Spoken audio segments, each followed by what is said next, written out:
Hello everyone, this is AndresRestart, and today we are talking even more about Metroid Prime 4 Beyond. We have a whole bunch of new gameplay to analyze today that is not coming from the previews or the overview trailer that came out yesterday. It's actually a whole bunch of stuff that most people are not talking about and haven't seen that are coming from the Nintendo Japanese website. We have new footage on boss fights, different areas, gameplay mechanics, and more. So it's some pretty exciting stuff, and that's what we're getting into today.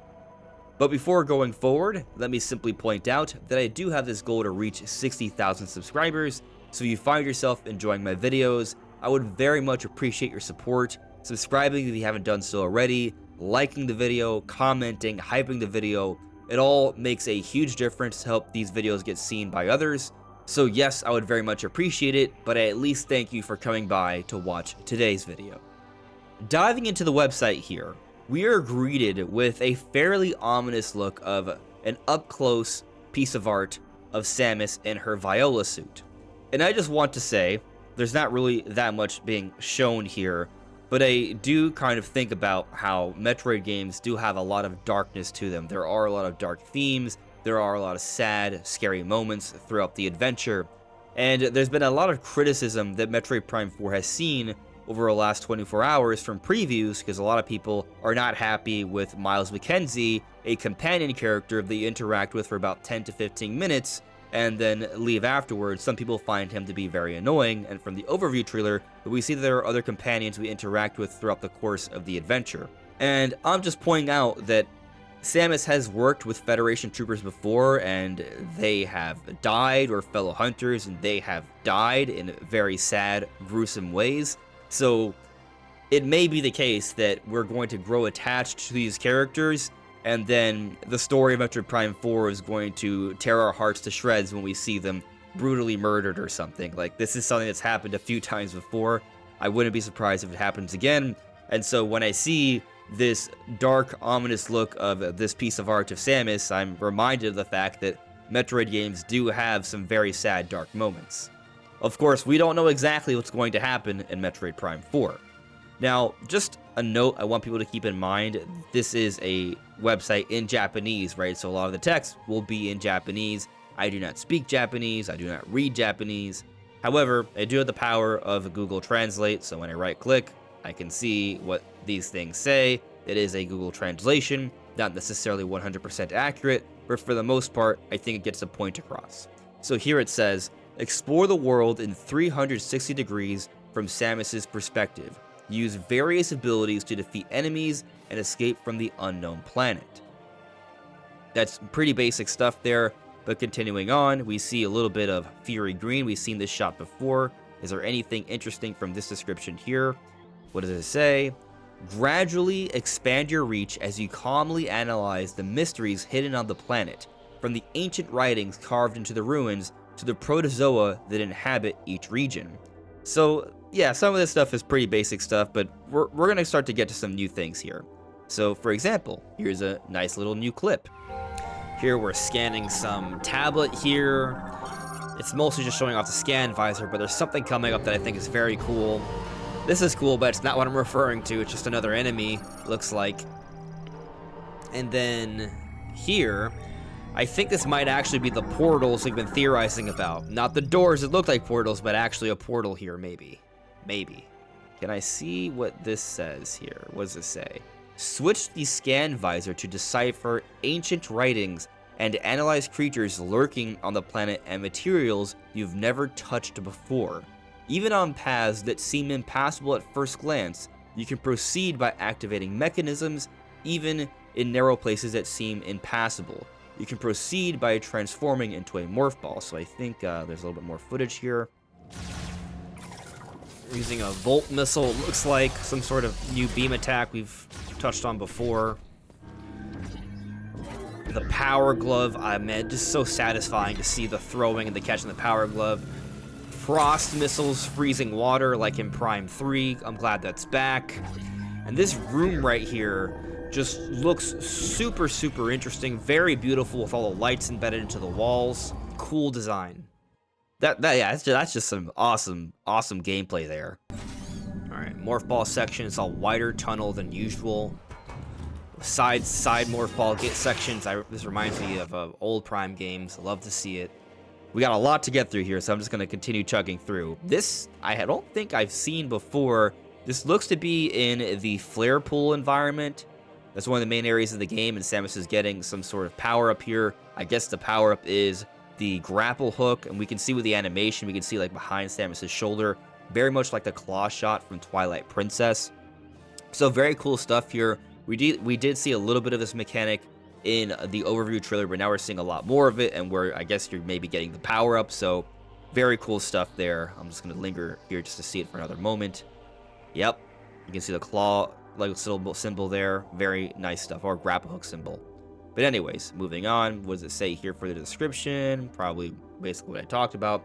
By using the new abilities you gain through your exploration, you'll be able to enter previously unexplored territory. Yeah, that's typical Metroid gameplay, and they're describing that that's what this game has. So for those who are concerned, I mean, I think we've gotten a lot of evidence that a lot of that typical Metroid Prime gameplay is still there. Battle. We see space pirates from Tanamar from the beginning of the game. Here, the description reads, strange creatures lurking on the planet, controlled androids, gigantic key guardians, a variety of formidable enemies stand in Samus's way. I think the interesting thing here that's being pointed out are key guardians. So I guess key guardians are going to be bosses that have certain keys that we need to collect throughout our adventure. That is referenced in the information we got yesterday. But yet, there's still plenty more. There are 6 pages of this stuff, by the way. We're still on just the first page, just to be clear. This part is just so beautiful with the sun and just the music and just all the greenery. And now we see Abrax, which we've seen from Tanamar before. We're shooting some snow puppies here. Next, we see Samus using the fire missile and just incinerating enemies. It's awesome. But also notice the ammunition goes down when you use these elemental missiles, like with the frost missile. Freeze an enemy, it went down. Shoot again, it goes down. Man, I love the ice missiles, the fire missiles. Listen, there's a debate about what they're called. I'm referring to them as missiles because clearly we see that they are used with the D-pad options, and you also select your missile with the right D-pad. Anyway, yeah, I think there's some type of missile. They function more like missiles than your typical beam weapon. You may still be able to acquire power-ups where you can charge them. Whatever it is, it's really just semantics. They are elemental attacks, which you can switch through, which is very cool. I'm glad that they're in this game. Now, reading the description of what all this says here, by locking on, you can automatically aim at enemies or move in a circle around them, use different weapons depending on the enemy's characteristics, and weaknesses to gain an advantage in battle. So the cool thing here, going back to just the elemental missiles and such, or beam attacks, whatever you want to call it, again, it reminds me of Metroid Prime 1, where we had the multiple beam attacks that were elemental based that you would use based off different situations. And they still had that in Metroid Prime 2, but it was limited by the ammo and just how fast you'd be shooting these things. And it wasn't elemental based necessarily, although it kind of was. Like the dark beam was kind of like the ice beam, and the light beam was kind of like the plasma beam. But here we have Volt, fire, and ice, and it is functioning more so like missiles, which I actually think might be an improvement in terms of rate of fire. They're more impactful per strike, which I think would be a better way to handle this weapon system in comparison to Metroid Prime 2, where you would kind of blister your ammunition very quickly, and so it didn't last you very long. Enemy. Oh, okay, here we go. Just straight up the new boss gameplay here. Yeah, we've seen this one before. It's like phosphor. I forget the name, but it has giant horns. It's very cool, very Doom-like. This is a crazy enemy with horns as well. There's a lot of enemies with horns, I've noticed. Very interesting, but there is kind of like a little bit of a Doom feel here when I see those horned enemies. But yeah, this is multiple new bosses here that we have not seen before. This one we have from yesterday, but we'll get more footage on it. These different bosses here, cool stuff. This is like an underground environment, it looks like. This is from the ice area. Anyway, these bosses are super beautiful, but again, we have so much to get into here. I'm going to continue to progress, even though this gameplay is just amazing. What does it say here? When fighting a strong enemy, the key is to balance attack and evasion. Use calm analysis and judgment to find a way to break through. And I really like that they're talking about like this. You have to use your brain to defeat these enemies, finding their weak spots, studying their behaviors, scanning them to get clues on their behaviors and their attack patterns and their weaknesses. It's cool, interesting stuff. It's not just blitz through and that's all there is. Now, something else I want to point out about this footage, though, we're actually sticking to it here. This is a purple beam attack, right? We've seen that a lot. But if you pay attention, the beam attack is actually different in this gameplay here. I think it's more obvious in the other environment, like here, because it's darker. It's more of a contrast. So what we have witnessed is that, yes, as predicted, the arm cannon, the main beam weapon attacks, will stack and upgrade as you progress deeper into the game. But at the same time, you're going to have these 4 different missile type attacks to choose from that are completely separate. So what they've done is the best of both worlds in terms of the attack system in Metroid Prime 4. You have the option to switch to different elemental types like in Metroid Prime 1 and 2. You do have ammunition that we see right here with the elemental missiles or whatever you want to call them and the normal missiles. But you also have a stackable beam weapon, which worked out pretty well for Metroid Prime 3. We just also wanted to have more options, and we do have those other options. So this is the best of all worlds here. I think they may have mastered the combat system in terms of the arm cannon in Prime 4, which is very exciting. Continuing though, here we see more footage of the Carvex boss fight. This has been shared a lot with the preview events. This appears to be the first boss you fight on Veros. It happens really, really early on, first few minutes of Veros, which is still like within the first half hour of the game. You see here, there's like this Metroid-like membrane, which we've talked about before. A lot of the Metroids are taking over different enemies. Anyway, the description here says, watch for the enemy's openings and calmly analyze them with a scan. Search for weaknesses and wait for an opportunity to counterattack. Basic stuff there, but congratulations. We made it to the end of the very first page. You see here, FPA Metroid, we still got story, Veros, abilities, troopers, and the video stuff is just trailers that have already come out. Anyway, let's just move on, because, again, we have a lot to comb through here and analyze. We've seen this cutscene before. This is probably just the description from the beginning of the game, I'm pretty sure. Yep, that's pretty much what it is. Silex attacks with the space pirates. We've seen that already in 20x9. Samus Aran, a nice, beautiful render of Samus here. This is probably just a description of how Samus is a badass, and she's an incredible bounty hunter. Yep, the pronouns are wrong, but she is one of the galaxy's leading bounty hunters, capable of completing any difficult request. He heads to the Galactic... Yeah, that's what I mean. She heads to the Galactic Federation base in response to a request for help, but gets caught up in an unexpected accident and is transported to an unknown planet. So they keep talking about how they're transported here. We do see, or we did see from the previews, that's literally what happens. The flash leads to Samus waking up in Soul Valley, or Chrono Tower, which is in Soul Valley. There's a little bit of new gameplay there with the Viola suit, but everything else we've seen before. Another look at Silex here. Beautiful render there. Is there anything new that we learned about Silex from this description? Let's see. I think, I'm going to guess no, but let's see here. Silex is the mastermind behind the attack on the research laboratory and a bounty hunter with a connection to Samus. What is this connection? We'll get in. Well, I'm not sure if we'll get into it, but I know we'll learn about it in the game. Anyways, it continues to read. As he prepares for a showdown with the Galactic Federation forces, he attacks research facilities around the country. Around the country, I think that's like they probably mean space. Acquiring the latest technology from the Galactic Federation, one after another. Then, by chance, he comes face to face with Samus at a research facility on planet Tanimar. Yeah, we've seen that before. I think we get a little bit of an extended look of when Silex is descending there, which is neat. Everything else we've seen before. I think they're gonna show it again right here, right after this stuff. We see. Okay, that's new. That's just new. Okay, he just breaks out of a pod. It almost looked like Smash gameplay there. That's neat. Anyway, continuing. A nice, beautiful render of Space Pirate here. Do we get anything new from the Space Pirates? Like, this is an awesome up-close render of them. I'm glad we're seeing that. Anyway, the translation reads, a raider army plotting to rule the galaxy. It is made up of aliens of various forms, depending on their military branch and rank. The commander class has been fused with Silex the Metroid. Okay, I just gave up on me there, the translation. The Commander class has been fused with the Silex Metroid, and their consciousness has been taken over, placing the army itself under Silex's command. So it's just kind of clarifying what we already understand.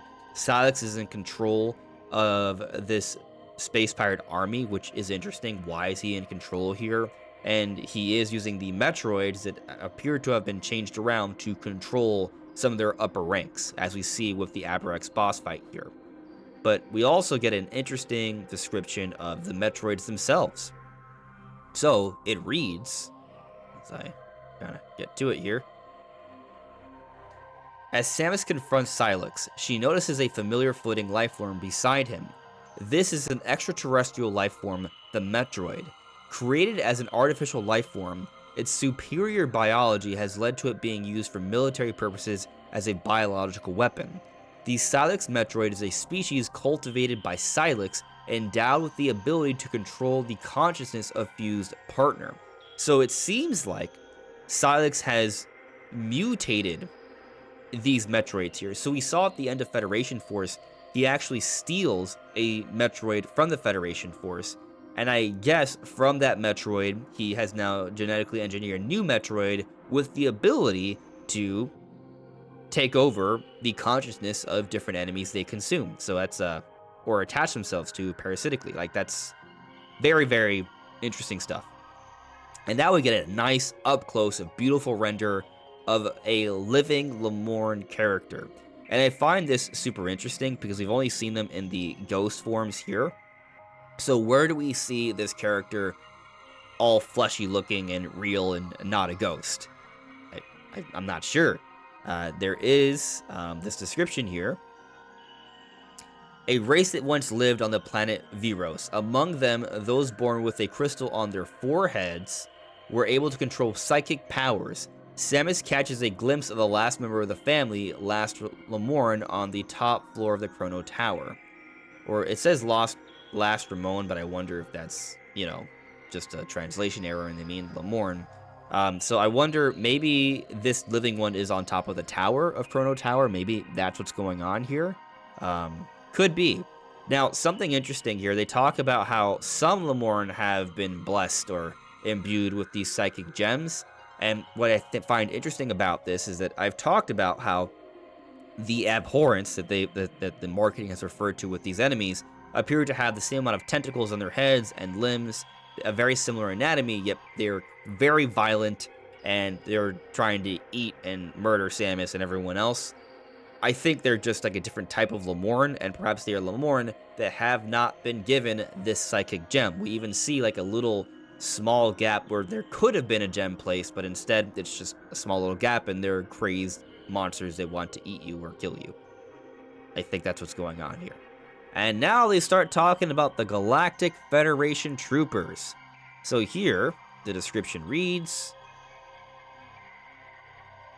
a soldier belonging to the Galactic Federation, a governing organization working to stabilize the Galactic Society. Due to an artifact malfunction at the laboratory on Tanamar, them and Samus are transported to planet Veros. Yeah, we understand that. This is a render of them, if you haven't seen it before. It's nice. We see them working together here a lot. There are going to be cutscenes where they're together like this. I think there's a little bit here we haven't, like this I haven't seen before. It's outside. Like, there's going to be multiple scenes of them working together here, which is interesting. But now on to page 3, where we can see even more. So you see a nice shot of the beautiful tree in Fury Green that was updated significantly. Beautiful stuff. What does it say here? Samus visits the Galactic Federation lab and is suddenly transported to the unknown planet Veros. We know that. Here's some really cool stuff here. Here is literally a world map of Veros. So here we have the Ice Belt. Here we have Fury Green. Here we have the Volt Forge. If I'm not mistaken, it's called that, the Thunderstorm area. Here is Chrono Tower. This is just saying Soul Valley overall. Here are the Great Mines. They did not really talk about this in the overview trailer, but this is a whole other area of the Great Mines. We actually saw a little bit of footage of that in the prior page there when they were all outside, the Federation troopers and Samus. And here is the Flare Pool, the fire area in the Death Mountain looking place. the volcano. But there's actually more to this map that's super interesting. So you can actually see that there are some interesting like piles of dirt of sunken in like stuff. I actually think we've seen this before. We've seen this a few trailers ago, which looks like Federation tech that was also transported, and it's just been placed randomly throughout the desert, and it's sunken in. So that is very curious. Something else interesting, though, and it's probably so small you can barely see it on the map, but there is supposed to be a whole bunch of ancient ruins from the Lemorn scattered throughout the desert as well. I think if you look carefully, you might see some specks here and here and here. So there's actually a lot of points of interest scattered throughout the map here. And there's also this giant, just like, crater. What's that about? I think there's definitely something going on there. So the desert has things, and we're going to see more on that in a moment here. Here, they're showing off footage for each area of interest. We see Chrono Tower, Samus waking up. Some cool reflections on there.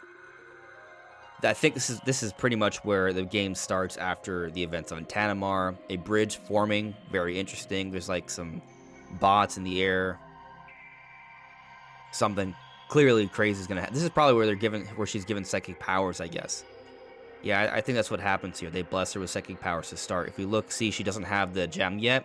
So this is where she's awarded the psychic powers, which will help her progress throughout the game. You see some footage of Fury Green. We've seen a lot of this before. Is there anything new here, though? That's what I'm waiting to see. It's beautiful, though. Like, this great shot of the tree. Absolutely stunning. The water dripping there. Yeah, I mean, this game's just beautiful across the board. Everything is amazing. I think we've seen this. Yeah, we've seen all this before. Okay, moving on. A lot of new desert gameplay here. Oh, that's a big rock. Here she's approaching Chrono Tower. Some more crystals. That was felled. Some green crystals. That's important. This is a Lemorn ruin. They show it only briefly, but yeah, we'll come back to. Oh, this. We've seen this already. Okay, continuing. This is the Volt Forge. Seen a lot of this footage before. Just waiting to see if we see anything new. That's new. I love the rain effects. Beautiful. That's new. Okay, so we gotta power things up in Volt Forge. Oh, the introduction to Viola. Oh, nice. Yeah, so oh, that's like a racetrack. That is fun. What is this? That's like F-Zero gameplay here. That's hilarious. It's probably maybe like a training section or something. I don't know. That's neat stuff. Continuing. A massive area for the ice cavern. We see that there are like pods on this like, zip line here. Kind of like when you go skiing. Oh man, even when she has a different missile stuff, you can see the frost over. That's cool. Oh, what are in these like pods here? There are like abhorrent Lemorn, it looks like. What is that? That is really weird looking. Oh man. Some really cool footage here. Flare pool. Okay, we got a nice slow panning shot. What? That's new. What? So, I guess Viola can transform and surf over lava, it looks like. It was hovering. That's a cool morph ball puzzle. Very cool morph ball puzzle. We're going to see the Viola again here. Because I'm sticking through to see that again. Yeah. She's using Viola to traverse lava. That's so neat.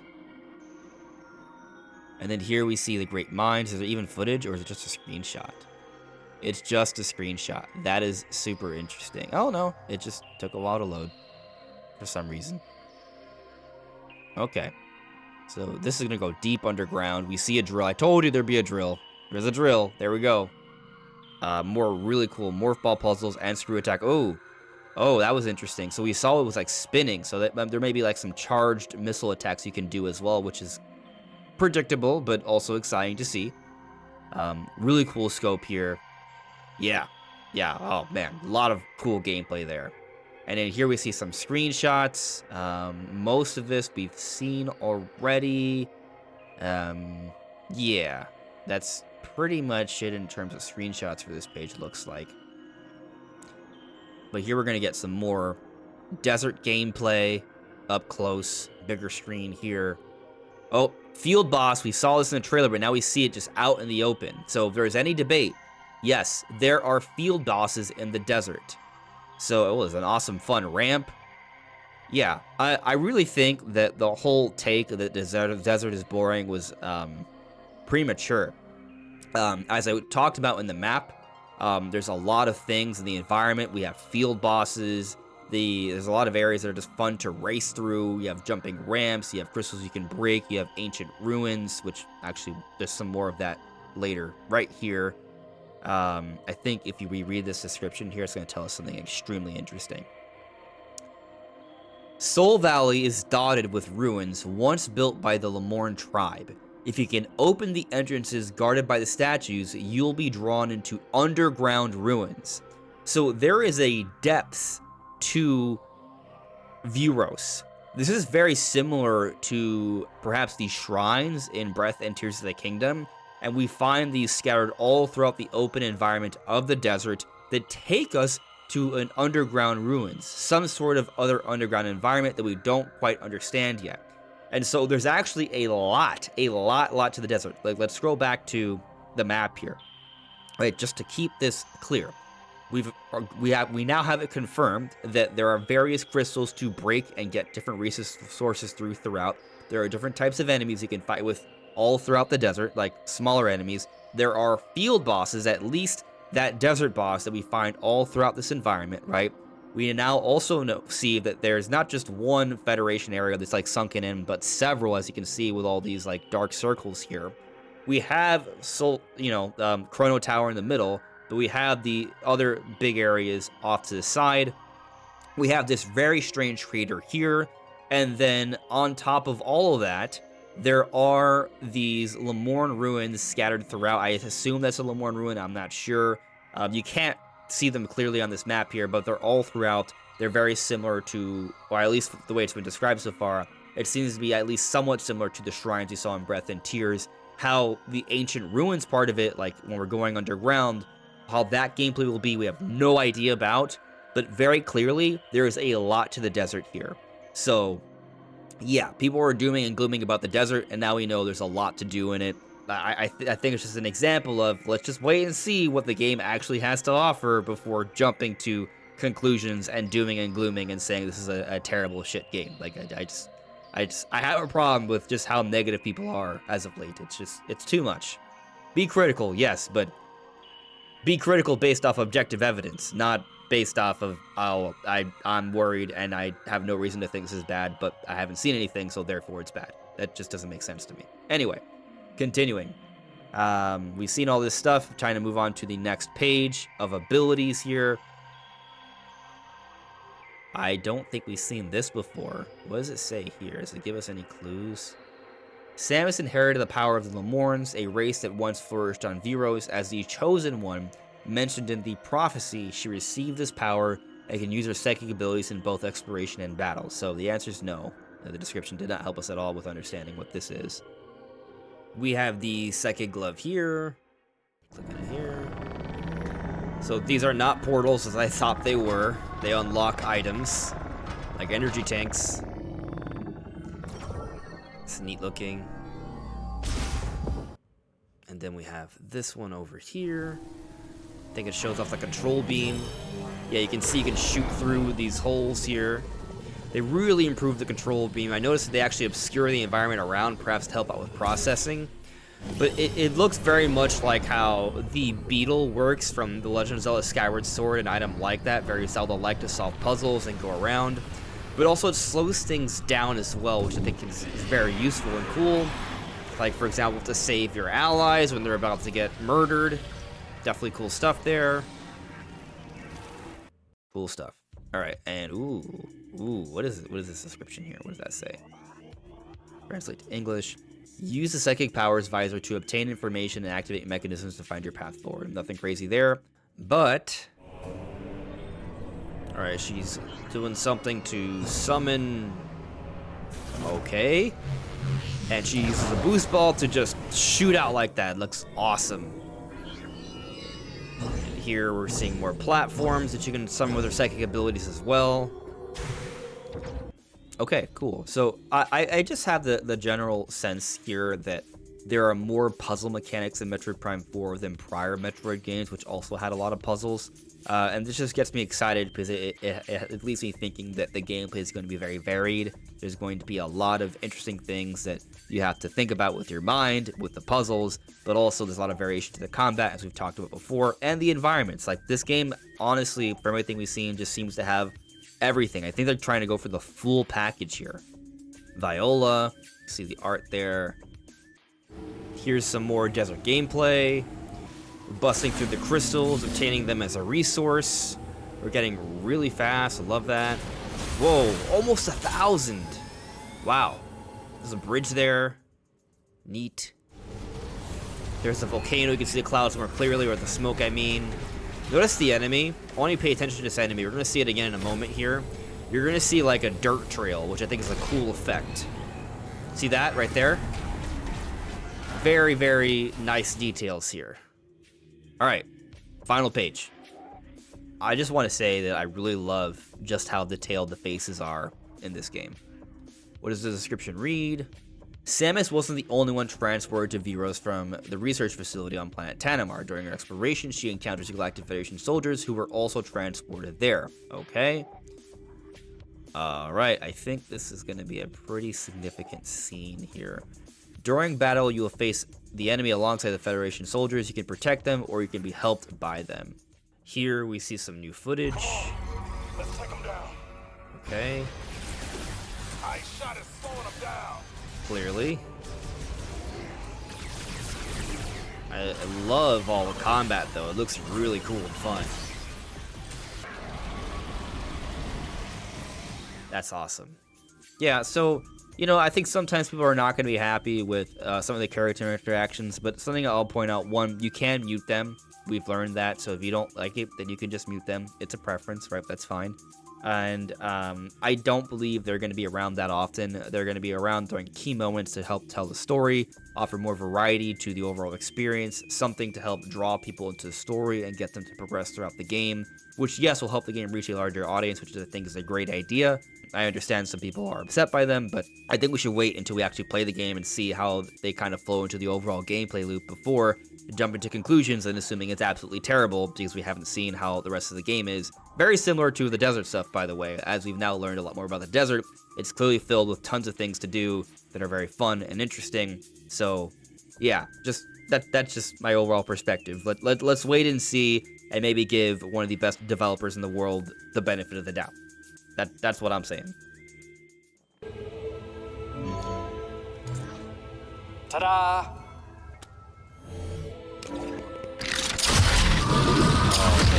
Awesome upgrade. The way is clear. I like how they jump back like that. Neat. Very neat. Okay, this is the big thing. I'm gonna read the description here because it might give me a clue as to what's going on. Maybe, probably not. The ultimate goal of Samus and the Federation soldiers is to return to their home planet. They explore the planet Veros together to find clues to their return. Okay, so what happens in this footage here? This must be the Master Teleporter. New suit. I can't believe it. We're actually going home. I don't believe it either. I don't know about that, but this seems to be a late game scene. This must be the Master Teleporter. I can't believe it. We're actually going home. I have a hard time believing that they would show an end game scene on the website, personally. I wouldn't be surprised if it turns out like this is just like the halfway point in the game and something dramatic happens. There's no way that it's that easy. There's no way they're showing off like the end of the game after Samus is being the final boss, although that is clearly a suit from later on into the game, so it's clearly a late game or later game. This suggests hope, but I feel like that's just gotta be something where they're letting us think everything's gonna work out, but I just don't think it's going to be that simple. I really don't. That's not how most Metroid games work. And here we just get descriptions of the characters. I could go through this. Sure, let's do it. Mackenzie, everyone hates him, apparently. Although I think it's kind of funny. Not sure about, like, during combat, though. Like, he might kind of disrupt from the atmosphere, so I kind of see both sides. Not only is he a mechanic who's responsible for maintaining and repairing various vehicles, but he's also an excellent computer technician. His timid personality allowed him to avoid the worst situations. This guy, a solitary hunter who also volunteered for the Federal Army in search for a stable life.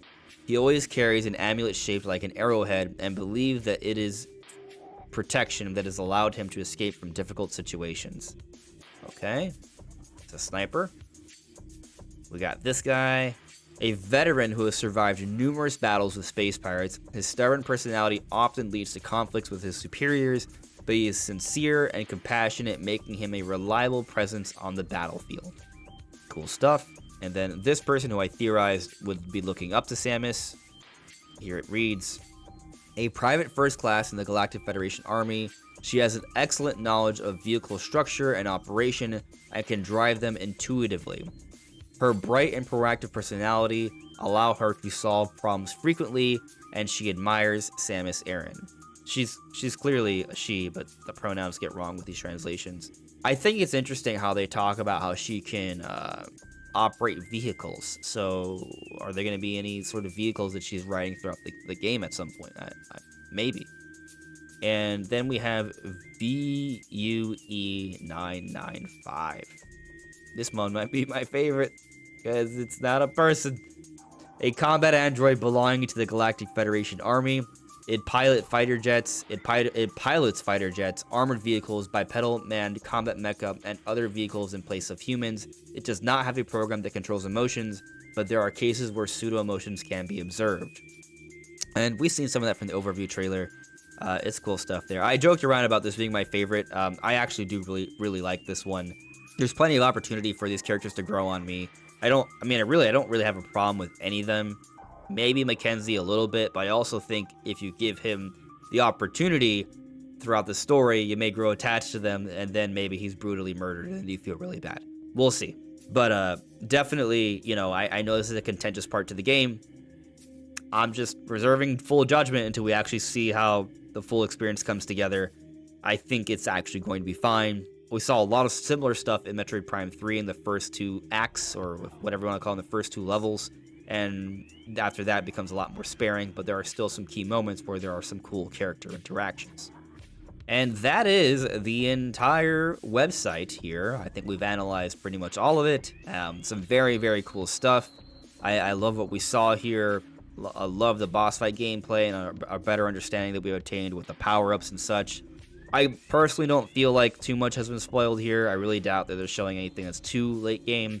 And I think we have a lot to look forward to with Prime 4, as I will continue to harp on as we progress towards release.